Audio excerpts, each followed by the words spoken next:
بندہ جب سجدے میں ہوتا ہے تو رب سے سب سے زیادہ قریب ہوتا ہے.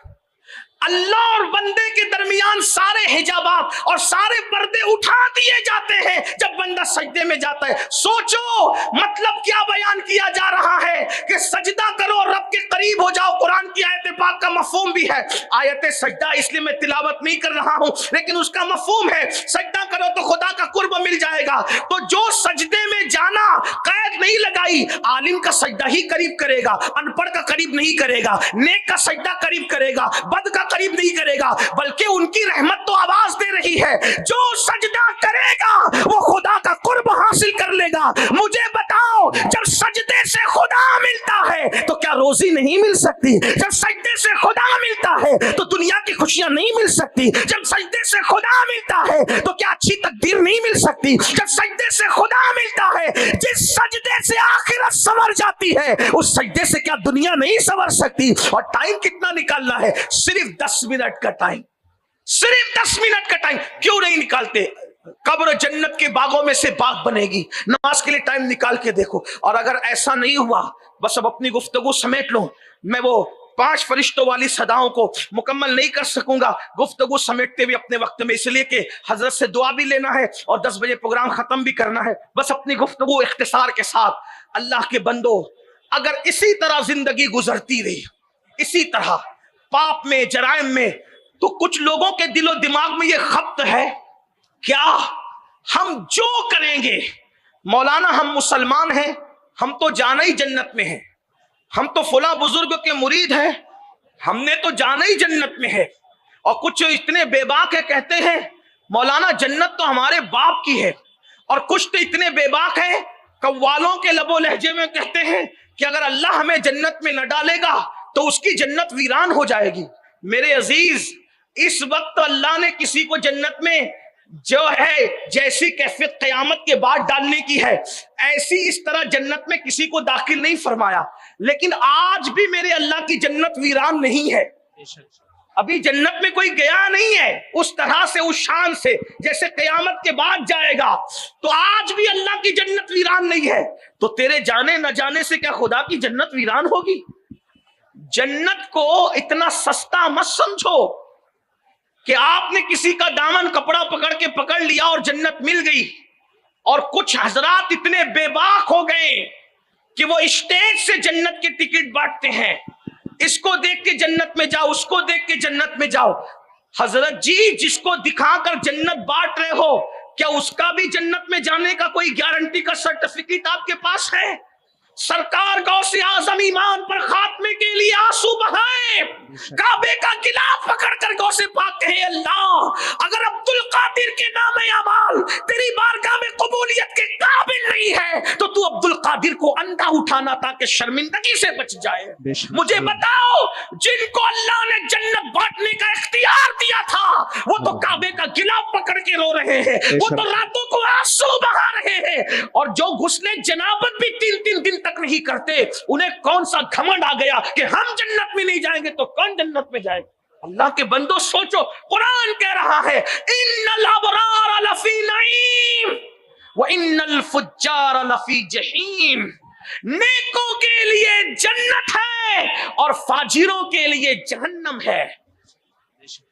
آپ کیا سمجھ رہے ہیں؟ میں بیعت کی نسبت کا منکر نہیں ہوں, ہمارا تو عقیدہ ہے اگر سچا پیر مل گیا تو قبر میں اللہ اس کو بھی آنے کی طاقت دیتا ہے, سچے پیر کو. رسول اللہ تو آتے ہی ہیں, میں اس کا منکر نہیں ہوں, بلکہ ہمارا تو عقیدہ ہے. ہمارے سرکار غریب نواز نے اپنے پیر بھائی کے جنازے میں شرکت کی تو شرکت کر کے کیا فرمایا؟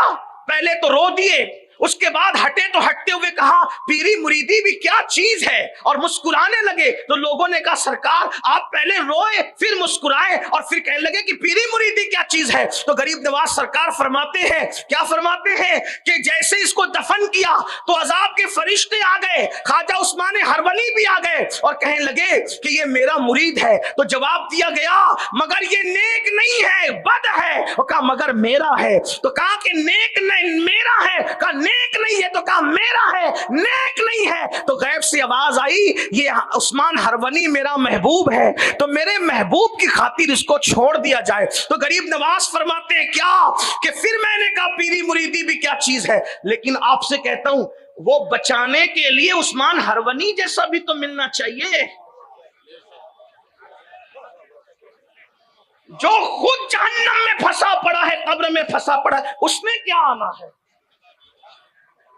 بلکہ آپ کو یہ کہہ دوں اگر عثمان ہرونی جیسا مرشد چاہیے تو پھر غریب نواز جیسا مرید بھی کسی کو بننا پڑے گا۔ 3 دن تک غسل جنابت نہیں کرتے اور تمہیں عثمان ہرونی مل جائے گی۔ اگر نظام الدین محبوب الہی چاہیے تو تمہیں خسرو بننا پڑے گا۔ جمعہ کی 2 رکعت پڑھ کے بھاگ جاتے ہو اور پھر چاہتے ہو کہ تمہیں کوئی محبوب الہی ملے۔ اگر علاؤ پنڈوی جیسا مرشد اللہ اکبر چاہتے ہو تو پھر مخدوم اشرف جہانگیر سمنانی جیسا بننا پڑے گا۔